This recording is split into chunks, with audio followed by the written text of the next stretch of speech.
किसी भी दिशाओं के द्वारा हम किसी भी रोगों की जानकारी प्राप्त कर सकते हैं। जिस तरह जनपत्री देखकर हमें पता लगता है कि वर्तमान समय में अमुक बीमारियों से ग्रसित होने की संभावना है, उसी तरह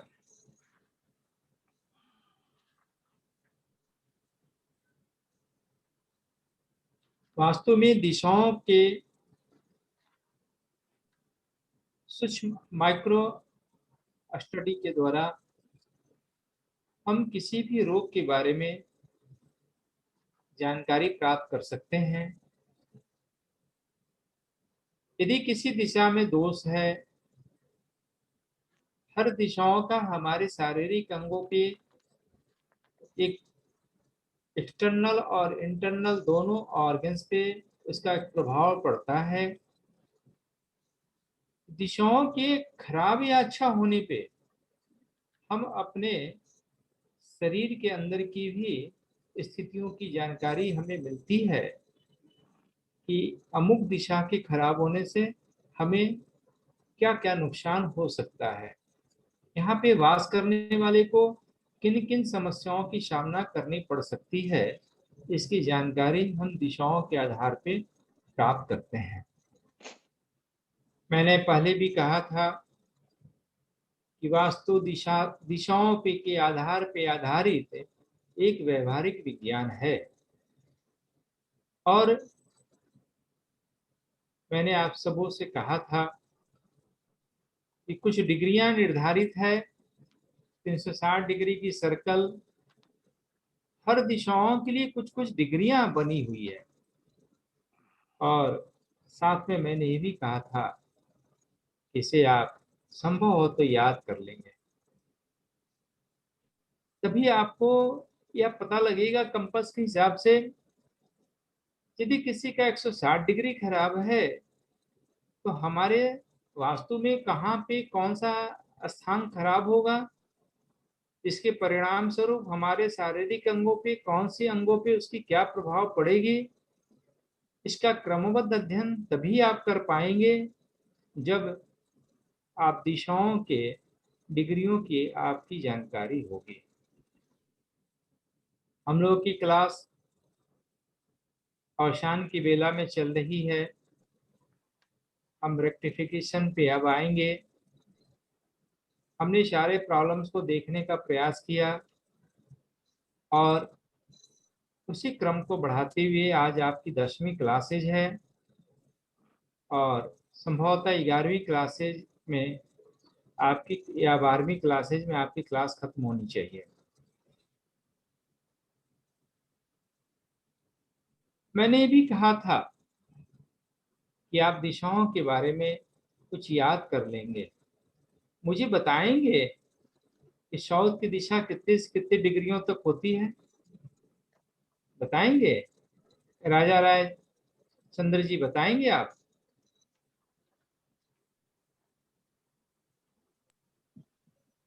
हाँ सर, एक बार बोलिए तो कुछ।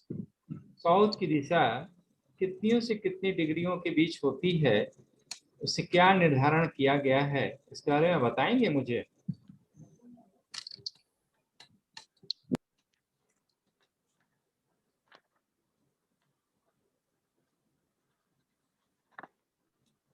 प्रत्येक दिशा का कितना मान होता है?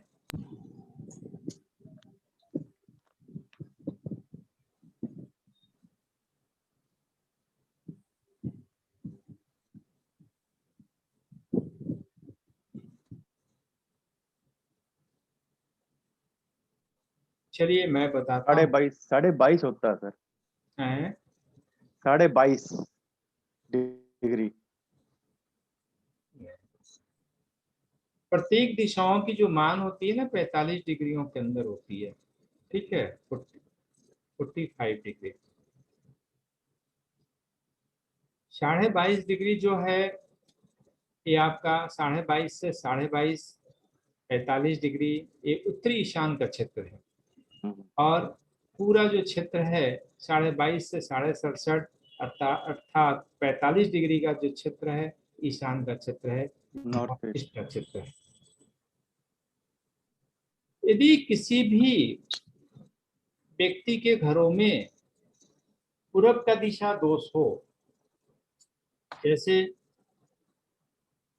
67.5 से लेकर के 112 डिग्री के मध्य का जब क्षेत्र खराब होता है, तो उस पूर्व की दिशा दोष से हमारे शारीरिक अंगों पे भी,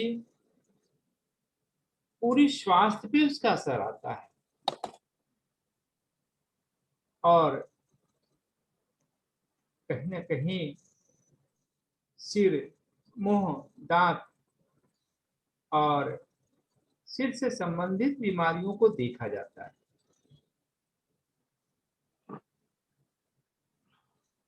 रक्तचाप, ब्लड प्रेशर की भी परेशानियों को देखा जाता है। इसलिए कहा जाता है कि पूरब की दिशा को हमें ठीक रखना है, नीचा रखना है, खुला रखना है। यदि किसी भी कारणवश यह दिशा खराब होगा तो हमारे शारीरिक और आध्यात्मिक विकास में भी कमियां आ जाती है, पिता के सुखों में भी कमी आती है, शारीरिक कार्य क्षमताओं में भी कमी आ जाती है। और इस दिशा के लिए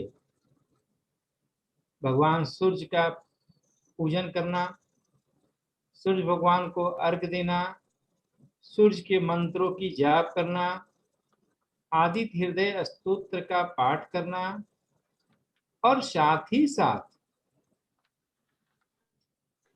शंख सितारा श्री यंत्र के समक्ष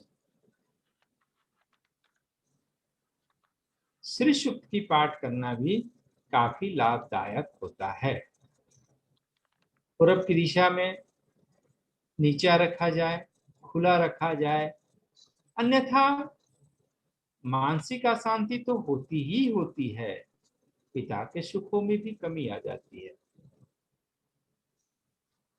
पिता के सुखों में भी कमी आ जाती है, यश प्रतिष्ठाओं में भी कमी आ जाती है। इसी तरह जो पश्चिम का दिशा है, वेस्ट का दिशा है, डायरेक्शन है,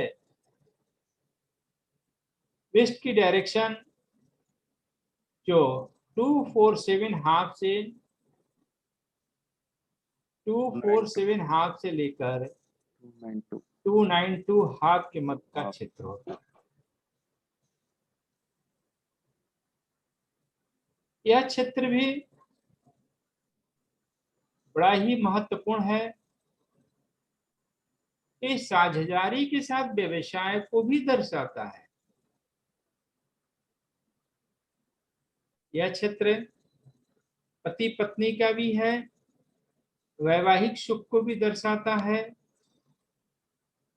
और इस क्षेत्र में अगर कहीं कोई दरार हो या सीलन हो या पानी की व्यवस्था बनी हुई हो, डैम्प लग रही हो, तो बीमारियों का भी सामना करते देखा गया है। खास करके रेमेटिज्म के से संबंधित बीमारियां, आर्थराइटिस से संबंधित बीमारियां, ये सब अक्सर देखी जाती है। इस क्षेत्र को हमेशा ऊंचा रखना चाहिए, नीचा नहीं रखना चाहिए। यदि कारणवश यह क्षेत्र नीचा हो तो आपकी विकास में भी कमियां लाता है, आपको आगे बढ़ने में, प्रगति में भी कमी आ जाती है। इसलिए इस दिशा का अच्छा होना आवश्यक है।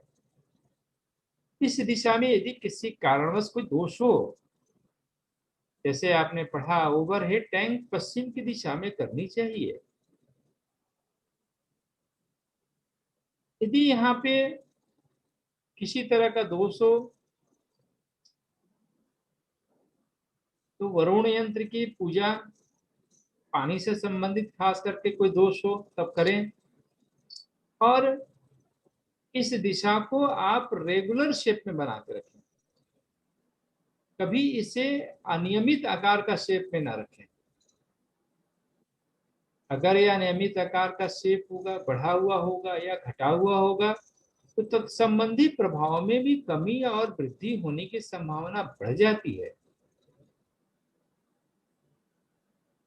क्योंकि इसका बढ़ना या इसका कटना, इसके दुर्दम्य प्रभाव से प्रभावित लोग होने लगते हैं। क्योंकि यह अपना फल देने में यह दिशा आसक्ति नहीं रखता है, निर्मोही की तरह अपना फल को देता है। इसी तरह का उसे मोह माया नहीं होता है। और इस दिशा को